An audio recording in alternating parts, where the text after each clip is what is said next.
Hi, welcome back to the garden. I'm continuing to do my numbers, my march through the numbers, and today we're going 7 is heaven. But before we get into the number 7, apparently I had done a show on the number 2 in December. And when my tech support got the program and drew down and sent it over, I've been told he sent over the wrong number 2. I will go look at that, I will evaluate it, and then I will decide if it was so far off from this set of twos, I'll go back and make the 2 up. But if I talked about twos are pretty much twos. They're like low in the number chain and probably some special elements that weren't there. I will go make that correction. I do not pay my tech support. I live in his house. So he lets me stay here. Not lets, he loves me and he wants me to stay here. But he has a very challenging job right now and with internet and communication and for a major company. So oops, sorry about that. Didn't mean to do it. But it's obviously not the thing that happened if you were under the influence of the number 7, because the number 7 says you're always on the right track. You see numbers that you will exceed your expectations. It has divine magic and support is on your side. So number 7, when you're looking at angel numbers, it's a good number to have. Now, the number 7 in sacred geometry, number 7 has been aligned a lot with spiritual development and with wholeness. It's a number of perfection. It's a number of moving forward, not in the sort of chaos or change way that number 5 moves forward, but the element of movement in a 7 is supporting things going well and going on very well with you. So if you have a life path of 7, you have a very spiritual life.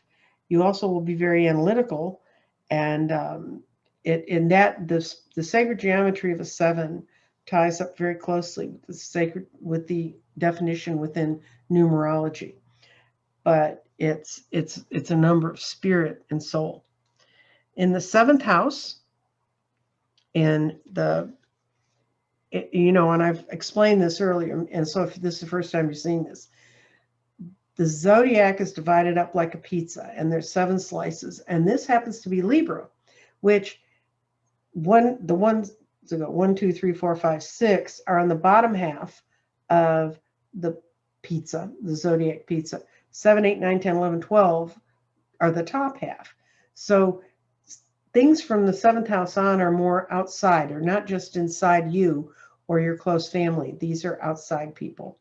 And the 7th house is an area of your life that is about long-term, significant partners, romantic endeavors, business, and a greater, broader family. So that's what, if you have a lot of planets in the 7th house, when they do your chart, and like I explained, they figure out what house planets are in your chart, unless you do a chart that's just a noon chart.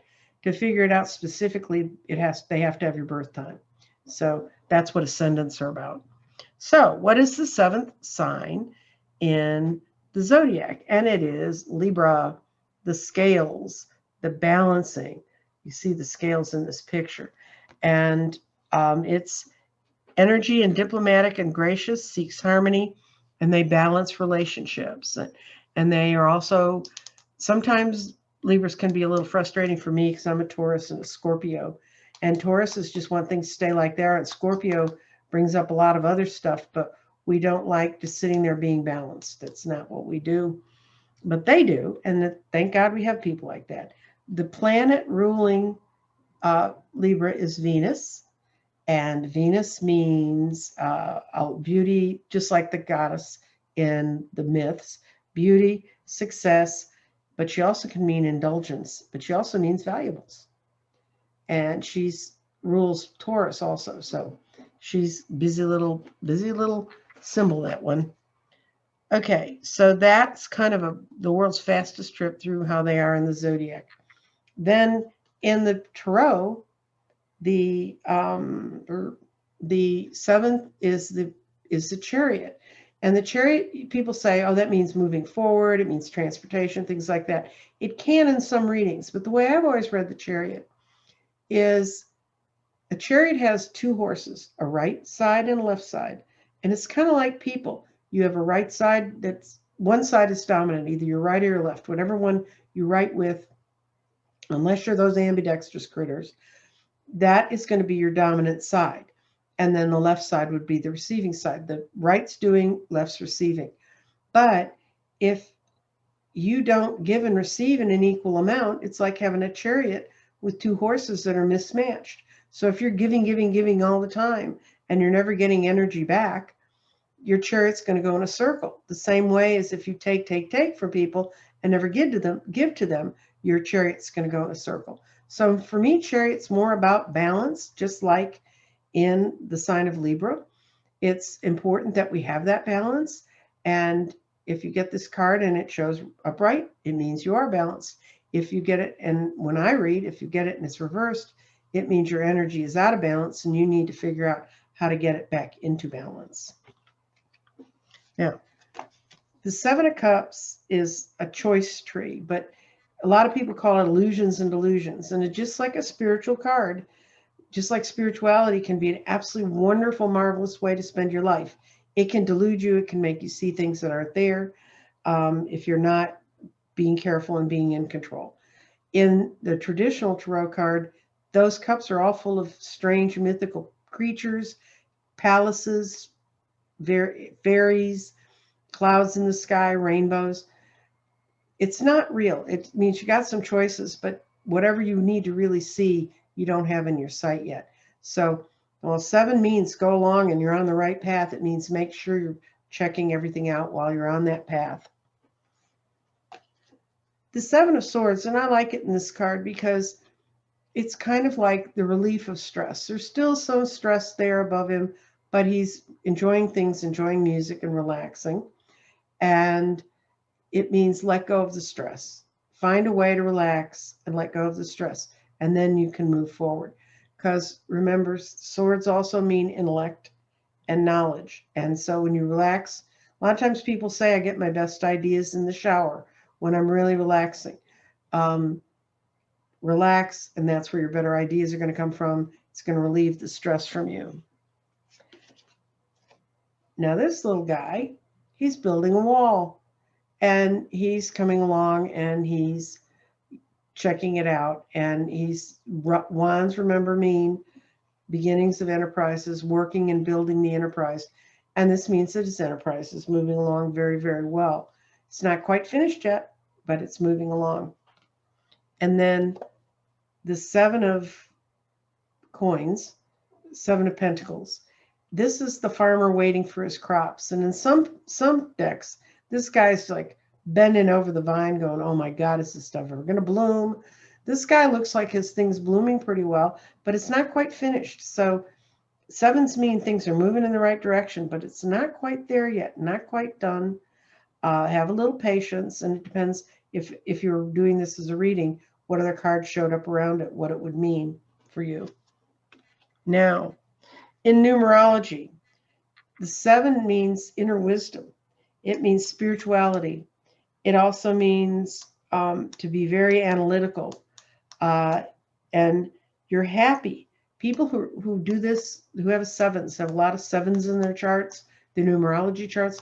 They're happy doing analytical work. They're happy doing introspective work.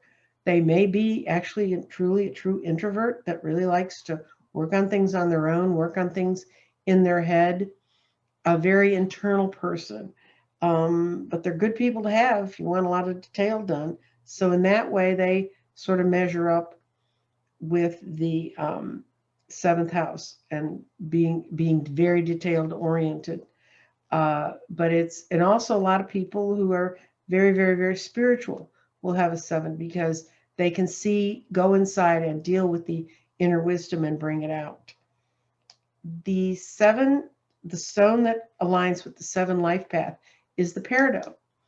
And one of the interesting facts about a Peridot is that a lot of meteorites that they find that come from space that have minerals in them, not just metals. A lot of them are metallic.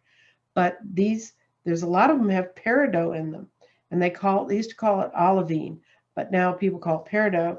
And I've actually seen a meteorite that was sliced, and there was a section in it that had, you could see the green gems in it. They put a light behind it. You could see the green gems, the peridot, in the meteorite. And these meteorites are the ones that came straight out of the Big Bang and wander around in space and finally make it here.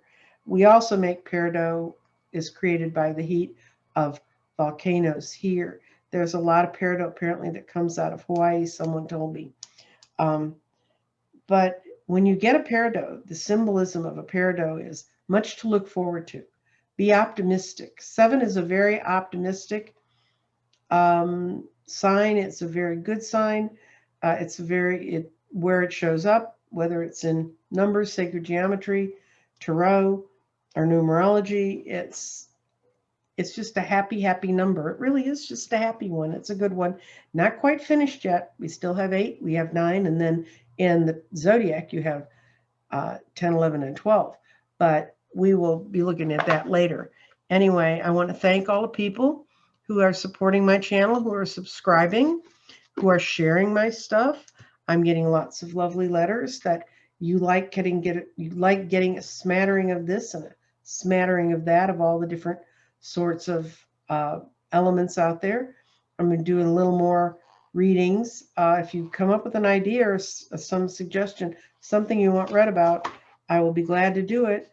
I will do current events. I will not do politics. That's the only thing I won't do. Not because I couldn't do it, but because I used to work in it and I really don't like going in that energy. But anything else, I'd love to help you. If you said I heard about this or that, I'll be glad to read it for you. And if you want to know more about certain stones, I have a unit coming up on desert roses. If you've never seen them, there's a way that silicate forms, and then when it comes out, the sand blasts it, and they look like little roses. They're just on the ground, look like little roses. They're very magical crystals. They're good for meditating. So be on the lookout for that. Anyway, once again, subscribe. If you're interested in a grid, just contact me at my email down there, the crystal directions at nancyjean@gmail.com. There's a dot between the crystal directions and the Nancy Jean. Or go to my website and crystaldirections.com, and you can see all the information I have about crystal grids and how they're built and what you can do with them. They're very fulfilling for your life. And remember, I also do crystal compasses, which are much more affordable because they're only 3 little stones. But with 3 stones, you can run a house. So I look forward to you getting in touch with me, and I look forward to seeing you tomorrow. Thank you so much.